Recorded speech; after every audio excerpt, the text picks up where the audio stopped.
And welcome to today's teachable webinar on simple ideas for integrating STEM and physical education. My name is Mike Smith. I am the subject matter expert here at School Specialty for Physical Education, and I'm excited to be joined with my colleague and partner in crime, Naomi Hartl.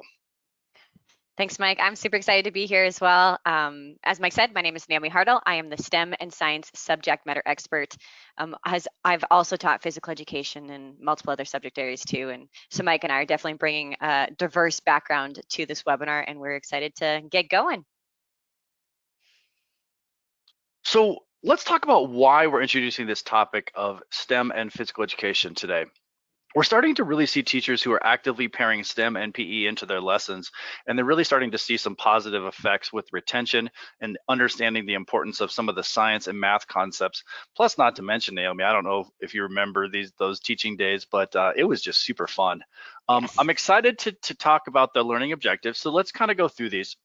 Number one, we want participants to be able to learn how to apply new STEM and movement ideas into their classroom. We also want for you to be able to recognize STEM concepts that can be taught in multiple spaces and environments and how to implement them into your programs. We really want you to understand how to implement the engineering design cycle, and Naomi's going to kind of go through that as we go through the webinar today. We also want you to experience 3 new activities that can be implemented tomorrow, some really good takeaways. And then lastly, to learn about how some of our top products can support you in your teaching with some of these different activities.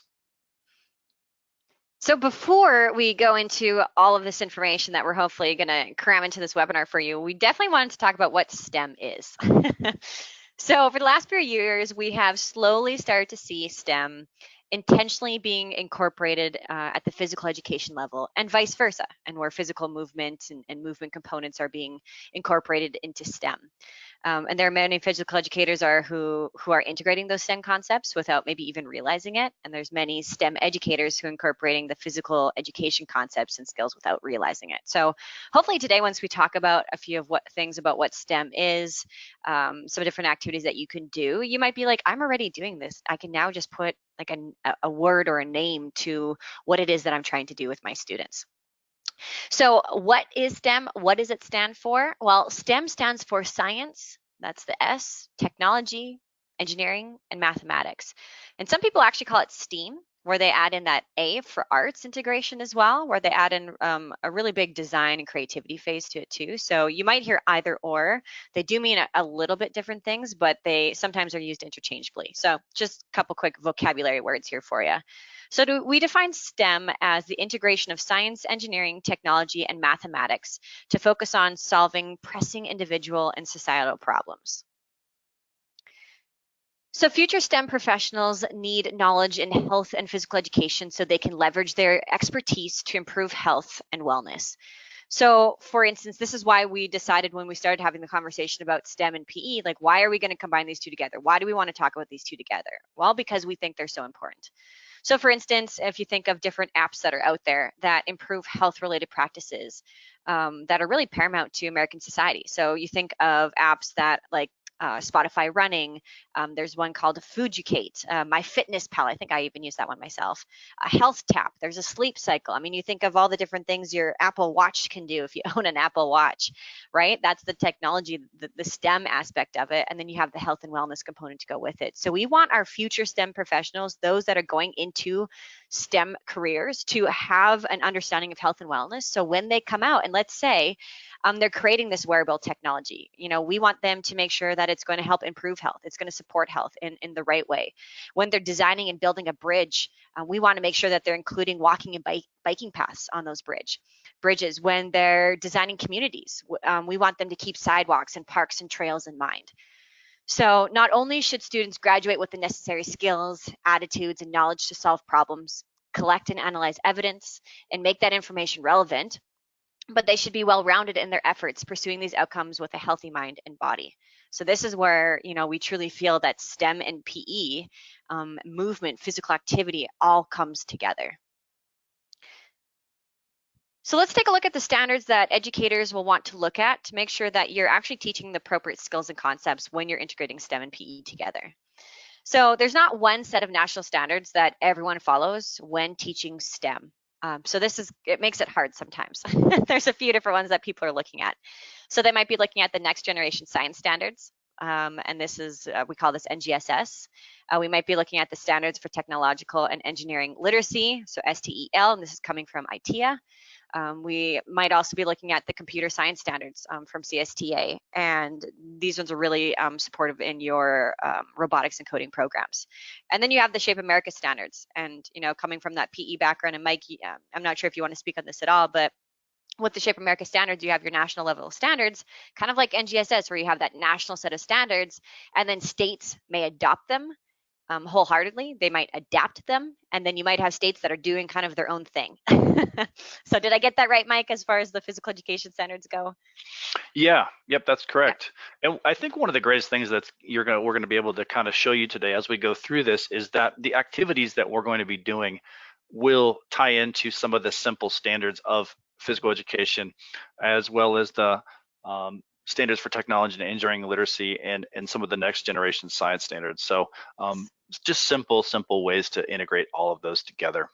Yes. Yep. The title of the webinar, Simple Ideas. When Mike and I first started talking about this, he's like, let's keep it simple because we all know I can get pretty intense sometimes and get too in depth. So he's like, we got to keep it simple. So how can we support, yeah, how can we support students in building a deep integrated knowledge of STEM so that they have the practical knowledge and problem solving skills necessary to live in and improve the world, which is what I kind of talked about before when integrating them together. So engaging students in STEM also means engaging learners in a design process. So design is integral to students thinking in the STEM world. And so what is that design process? And this was in one of our objectives at the very beginning that we wanted to talk about. And this is the engineering design cycle. So a lot of educators right now are using the design process when introducing STEM to their students. And even in physical education, you might be using this process without realizing the name of it or what it's called. You're having your students do these things when they're creating activities or when they're just creating and playing. So how does it work? Well, you start by identifying a need. So think of this, the orange bubble. Oh, my mouse isn't working. So the ask part, the very top bubble. So you start by identifying a need. So you find information about existing solutions and you identify the important characteristics your solutions must possess. Then you identify criteria and constraints, and then you make a list of your design requirements. Then you go to, secondly, to the imagine section, that blue part. And this is where you brainstorm those solutions. You select the best possible solution and then they share their ideas as a group. And if needed, they jot down their ideas on a piece of paper. Maybe they have it on a whiteboard. Maybe they draw a picture of it, whatever that looks like. They're just kind of imagining playing right now. Then we get into planning. And this one is you plan it out by building a working model or a prototype, is the language that we use, that can be tested. So you can gather your materials and decide as a group, where your students decide as a group where they want to go, where they want to start, how they do it. They're drawing it, they're making a list of materials, trying to figure out what it is that they need. They're creating that plan. Then the next section is your creating. This is where they get to make it. They get to try it out. They get to test their prototype, collect data. They're going to identify problems. They're going to consider different trade-offs that they might have to do, compromises. And then finally, they have their design and now you're just improving it. Like I always say whenever I do different workshops and conference sessions and webinars like this, you think of your iPhone. I'll be honest, last year at this time, I think I still had an iPhone 6.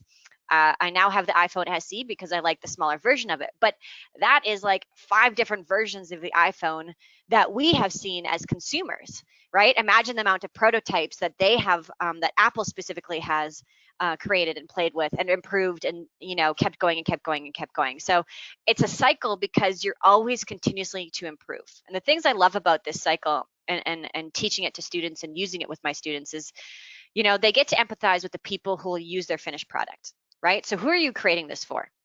They get to learn from their failure in a very safe space. It was something I talked about when I was a teacher about talking about failure and what that looks like and really trying to build that into the program and supporting that it's, mistakes happen. That's okay. And we're going to keep going. And when you do it in an environment like this, where it's a cycle, those failures become necessary to finding the design that you need. So it's a very safe spot and kids become those creative problem solvers. So, which is super fun.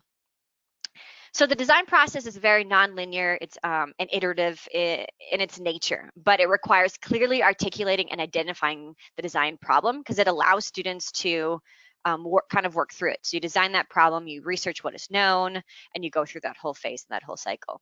So now that we've gone through that, one more slide and we'll jump into a couple different activities. So practicing skills in a real world environment is necessary for proper skill development and understanding. So just like when we teach our students to dribble a basketball, we may start to teach them the skill in isolation.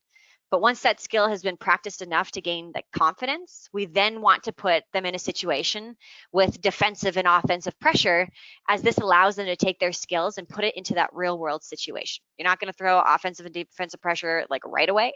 You're going to build it in, but you're putting them in that real world environment so that they truly internalize what they're learning, how to do it in those situations.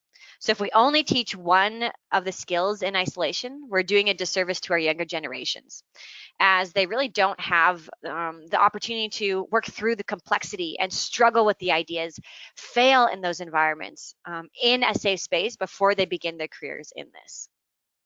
So that being said, we've talked about what STEM is a little bit, the design process. Let's talk about a couple different activities that we can do or that you can do tomorrow. So Mike, I'm going to pass it over to you. Now that we've talked about what STEM is and the engineering design cycle, we're going to share some simple activities that you can use with your students tomorrow. One of the concepts within the STEM world that is taught is something about simple machines. And simple machines are important because they're common in our world today in the form of everyday devices. Simple machines give engineers added tools for solving everyday challenges. So when we think of simple machines, you can see here in this photo, we're talking about levers, we're talking about seesaws, we're talking about push-pull, and there are many, many simple machines that have been invented over time, and so it's great that we can infuse some of these into our classes. So letting students create some of these simple machines and creating different ways to lessen the workload in life is important and a great problem-solving skill to teach our students. With this theme in mind, I love to create suspense in my physical education class with a story for teaching these concepts. The students love the imaginative story, and it sets the tone for the adventure. And I let students go at it and see what they can come up with. So our first activity that we're going to do is called a river of crocodiles that I'm going to share with you. And again, it can be kind of fall under that concept of simple machines because the students are going to have to create a simple machine to get across the crocodile river. So when I do this with my students, I put them in groups, and I have them in groups based on the equipment and my class size. And I like to read them a story. So once they're all in groups, I sit them down and I read them the story. And kids love this because their imagination is just going crazy. So here's the story. Your team has been on a hike in the Amazon wilderness rainforest, and you have come to the edge of this deep river. It is too cold to swim across, and I heard that there were some crocodiles in this river, so beware. Your team must build a simple machine, a raft, or a combination to get your entire team across to the other side of the river.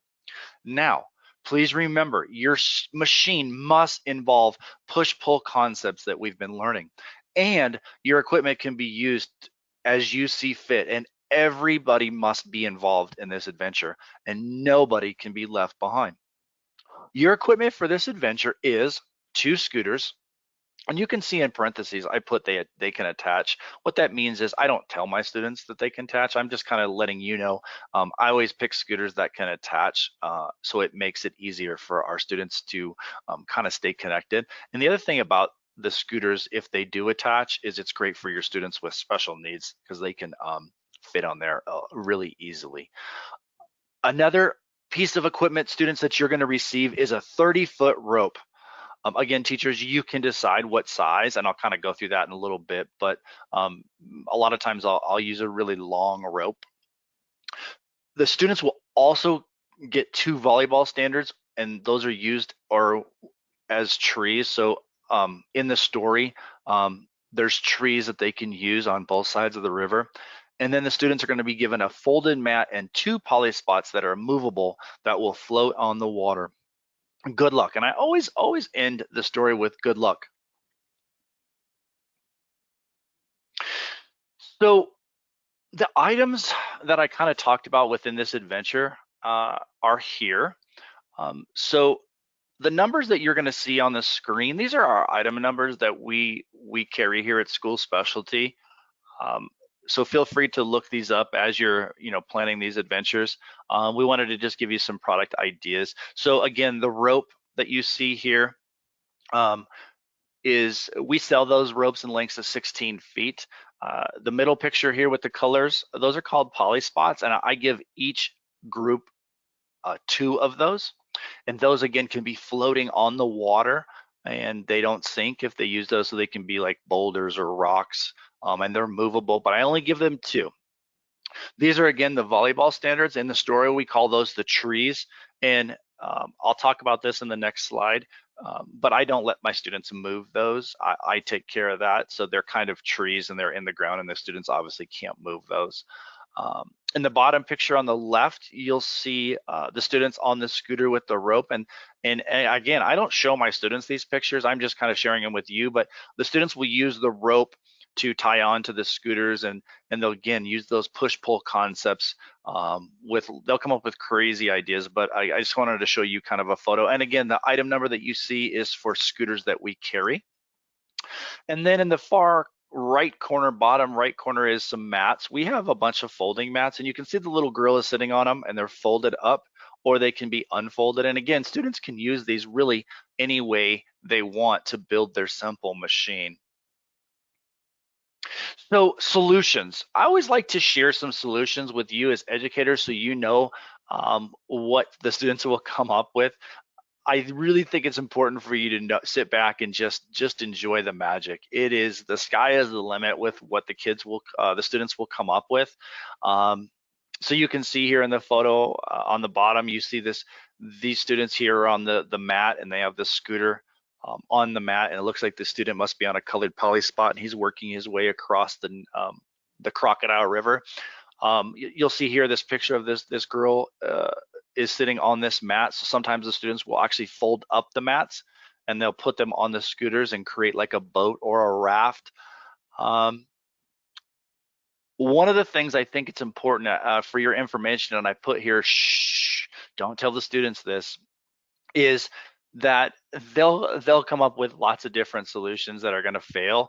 And again, it goes back to that engineering design cycle. Remember when Naomi was kind of explaining it, the first one was kind of imagine, and that's that brainstorming piece. Imagine some ideas and brainstorm, and then they're going to sit and plan. So they have all these items that I've given them: the rope, the scooters, the mat, the poly spots, the trees, and they're going to come up with a plan, and then they're going to create it, and they're going to try it out. And sometimes they'll fail and sometimes they won't, and then they're going to go back and they're going to improve. So again, that design cycle, engineering design cycle, you can really see within this activity with your students. So again, just some solutions.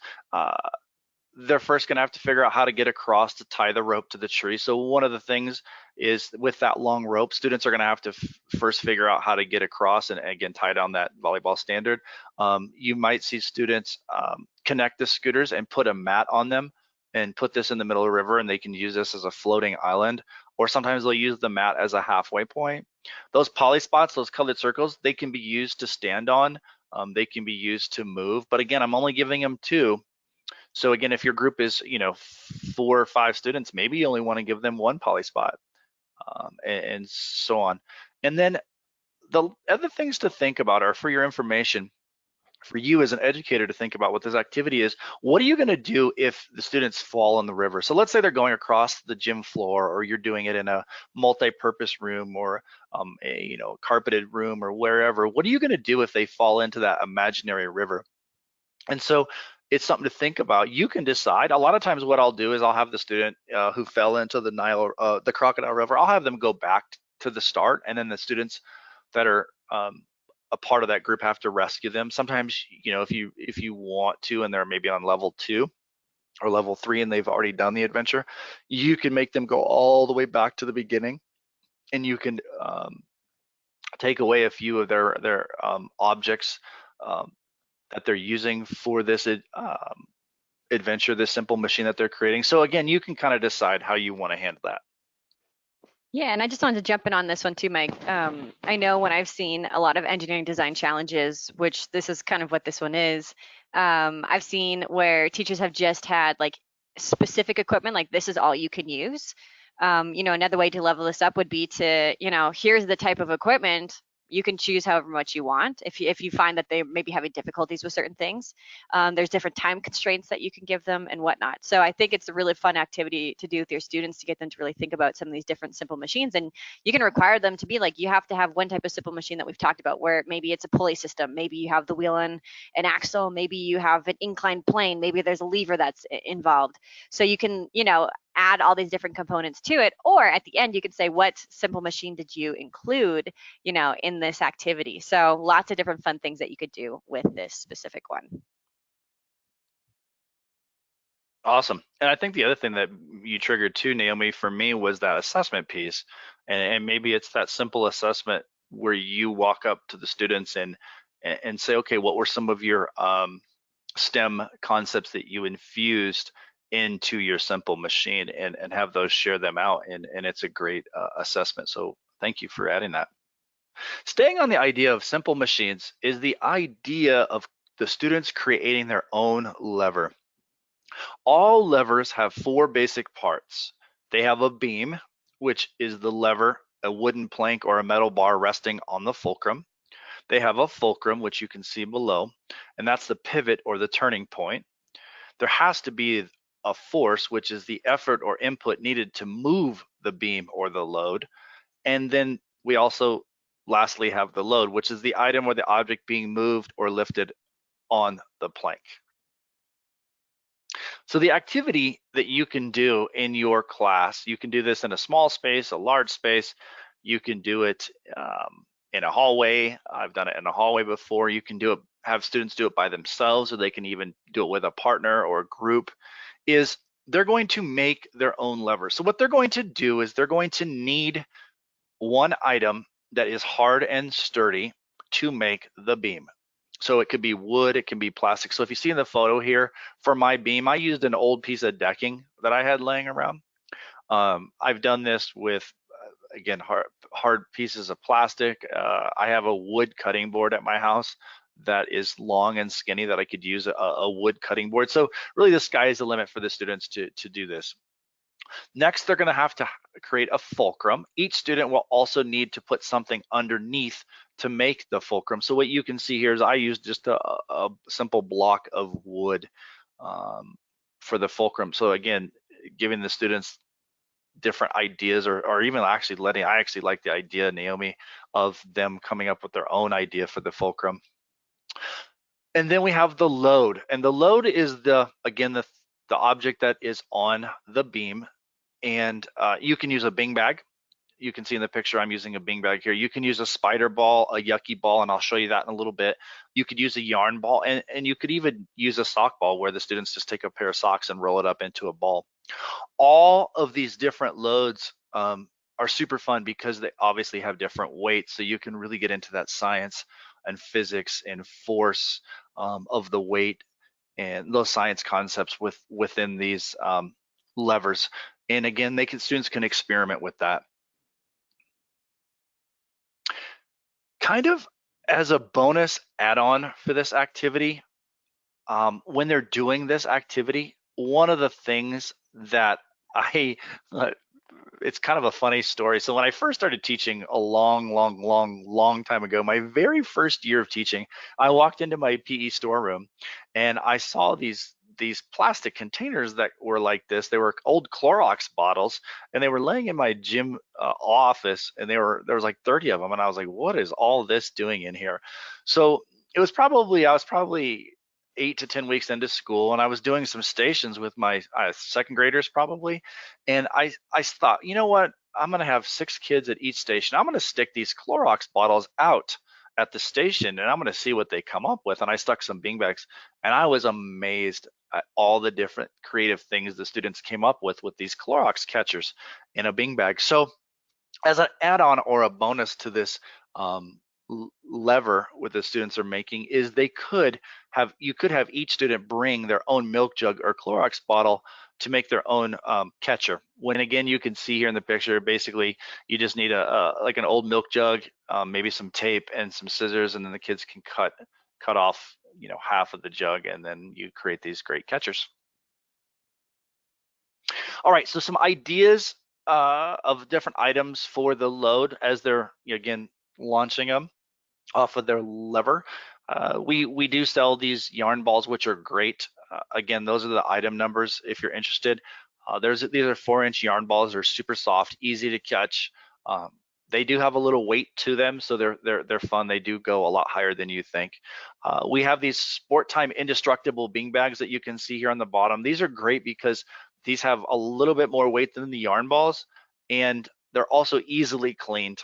So if they get, if you're outside and they get muddy or anything like that, they're easily cleaned, and they are indestructible. They're they're amazing.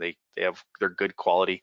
And then last, you could use, I love these penguins. Kids love to use these rubber animals, and these Sport Time penguins are perfect because they have these little feet and they sit right on the edge of the lever, and once the kids step on the beam, then obviously the penguin goes flying and then they can catch it. And so the kids really like that activity. So again, just some simple ideas for you with this activity. Yeah, and the one of the things that I really like about this activity too is that you don't have to be in a physical education environment to do it. You can do it in a classroom setting, you can do it outside, you can do it anywhere, and it doesn't have to be integrated. So the reason why we didn't call this STEM in PE or PE in STEM was because we wanted to give you activities that you could do within both environments. So you could teach this in a physical education class where you go in and you start talking about, I pronounce it lever or lever, whatever, however people pronounce it, it doesn't matter. You talk about that and you talk about the 4 different components of it, like Mike did here in this webinar. And then you say, okay, so now that we've talked about those, those concepts and the different parts of it, let's go and let's create one. And then, maybe you create, kind of like Mike had said, with the very first activity, you have a story that goes around it where you're trying to get one object to another space, but maybe they're trying to get the object across the river, and they don't have to get across the river, but they need to get the object. So how are they going to get it without actually having to throw it? Because maybe they can't throw that far or whatnot, right? So you have all these different things that you can do with your students. You can also do this in that STEM environment or in a classroom setting where you're talking about levers, and now you're integrating some of this equipment and getting kids up and moving and doing this activity. And then, as Mike said, you can throw in those catchers too. So I really like this activity as far as being able to integrate it into multiple different environments and spaces, which is one of the objectives that we had talked about at the very beginning. So jumping into activity number 3, and I kind of got this activity from I was after working with one of our schools here, and it was an after-school program. It was an after-school STEM program, and I was with the engineering group.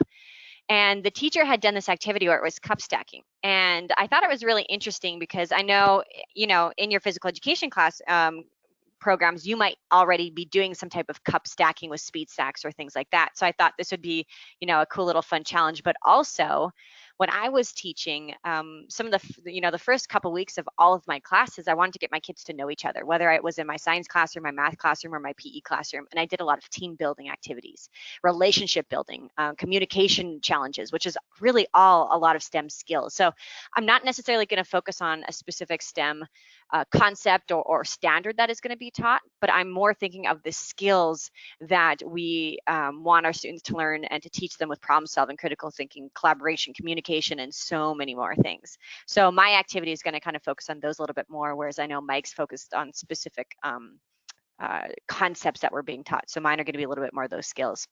So with this one, it's all about that relationship building. And basically how this activity works is you can use speed stacking cups, you can use red solo cups, whatever you want. But you can give students a time limit to devise a way to stack the cups without touching them with their fingers, with their hands. They can't pick them up. So the only way that they can do this is with the items that you've given them. So you're going to give them one rubber band and depending on how many kids in your group, maybe 4 strings, 5 strings, basically a string for every child. So and then that's all you're going to tell them, and then they have to stack it into a certain tower. So you can have a couple images that you draw up on the board, you could have something up on a PowerPoint, you could just have something that you've stacked up to show them, this is what I want you to get to, this is the final product, how are you going to build up there, and they have to work together. You're not going to tell them that they have to tie the strings together, you're not going to show them these images. This is really just going to kind of help you understand how they're going to have to try and do it. But it was really fun when the kids were doing this, because like, well, how are we going to do it we can't really touch the rubber band with our, I mean, we can touch the rubber band with our fingers, but if our fingers are touching the rubber band, they're most likely going to touch the cup. Then they realize that they can tie the string onto it. So once they tie the string onto it, you're going to see what happens in the left-hand side. And then the right-hand side is really that process of how they do it. And they have to communicate, because if only one person pulls that rubber band, they're not going to be able to take the rubber band off the cup. So you have to be able to put it on the cup, close it up, lift it up, etc. So they really have to communicate. And then the thing that this teacher had done, which I thought was really fun, was she gave a couple different challenges. So she had different stacking things in different formations. So maybe you've already taught speed stacking in your classes, and you want them to be able to do a whole sequence. So that would be kind of fun. You could have it where each child can only use one hand. So I know we had some kids that were using two hands on their string, so now they can only use one hand. Another thing that she did was one student had to be blindfolded. So they could use their hands, but they can't see anything. So you have to use a lot of communication. Then they blindfolded two students, and then the whole team was like, can we all be blindfolded? We're just like, I mean, if you can make it happen, try it.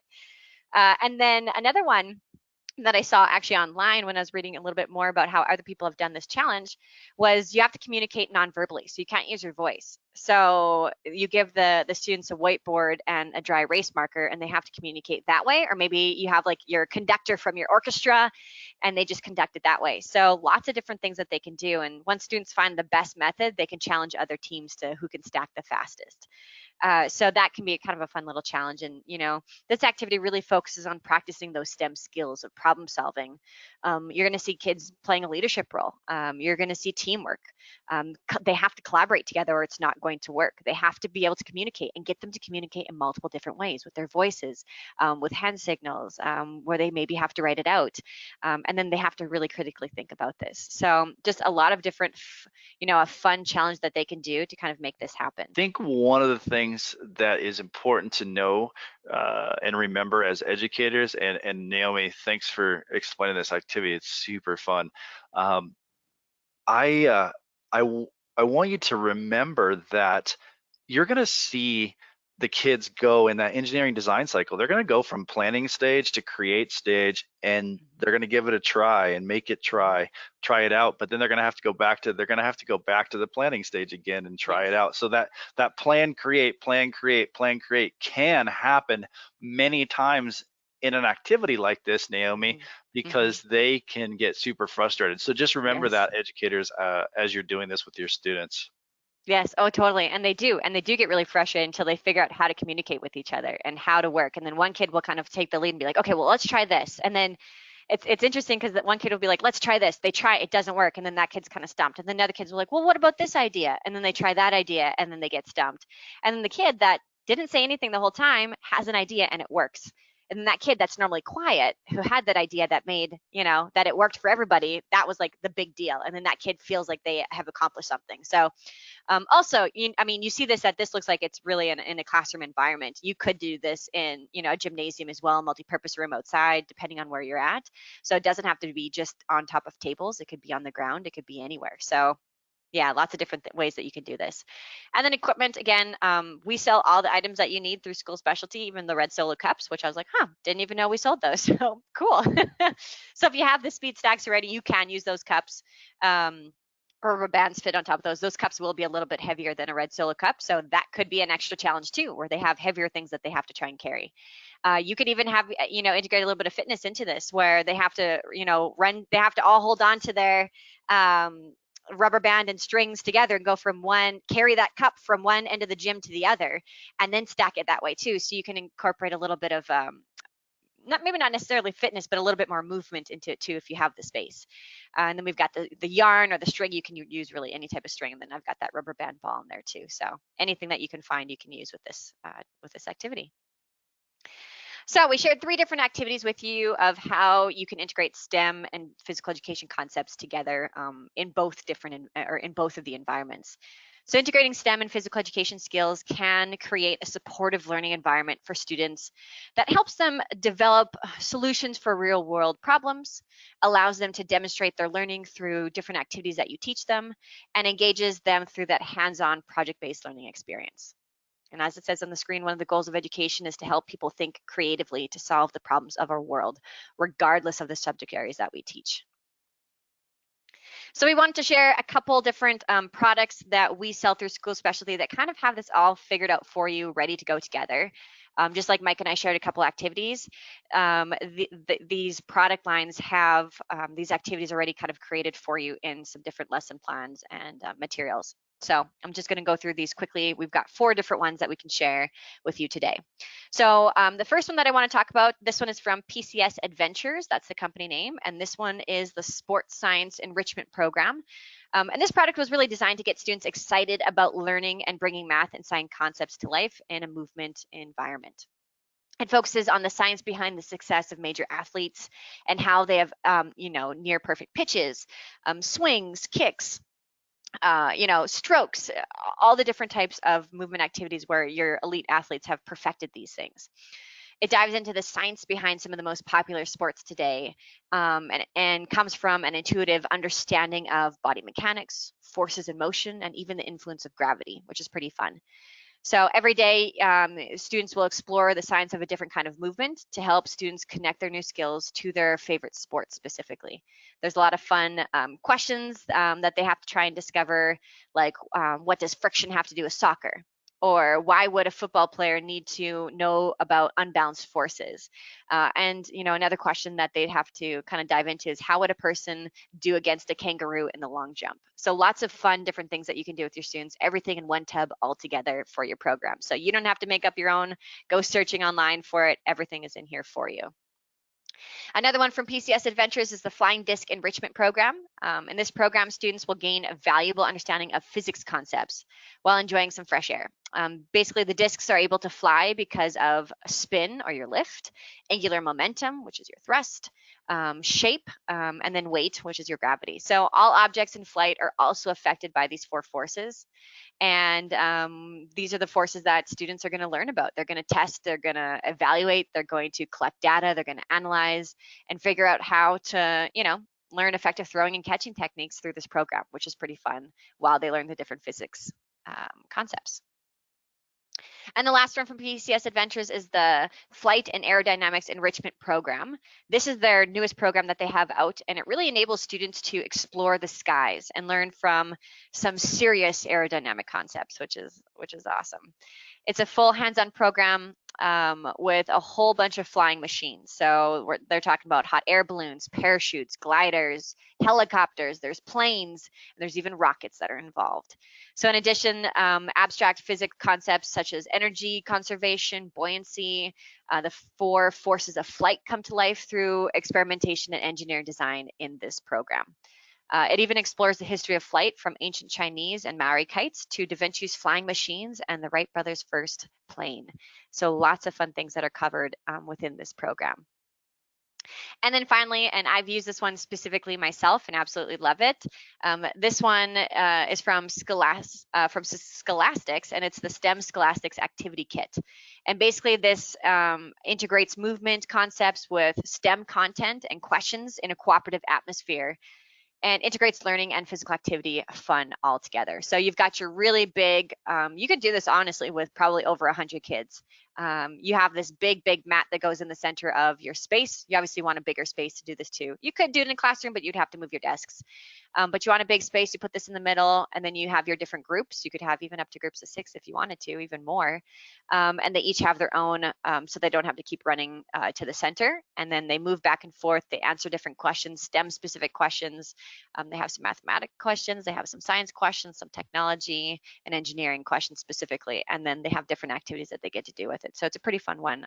I have it at every conference that I go to, just to bring people into our booth, which is cool. So that being said, we've talked a lot about a lot of different things. So Mike, you want to do the recap for this, and then we'll take it home. Thanks, Naomi. That's a wrap. So let's just recap what we discussed today with our learning objectives. So number one, we talked about how to apply new STEM and movement ideas. We also looked at STEM concepts that can be taught in multiple spaces and environments. As Naomi and I kind of talked about, it can be done in a gym or a lunchroom or a multi-purpose room or in a hallway, and it doesn't necessarily have to be in a specific place. There's a lot of flexibility in this. We also went through the engineering design cycle. We shared some new activities that you can try with your students ASAP. And lastly, we shared some top products that can support you with integrating STEM and movement. So as always, thank you for joining us today on our webinar. We appreciate your time. And here's our contact information if you need any support. And Naomi, is anything you want to add? No, just thank you so much for taking the time to listen to us and hear us go on about, subject areas and concepts and topics that we're super passionate about. So thank you for spending this time with us. And, if you have any questions, please reach out. We'd love to hear from you. So thank you so much. Have a great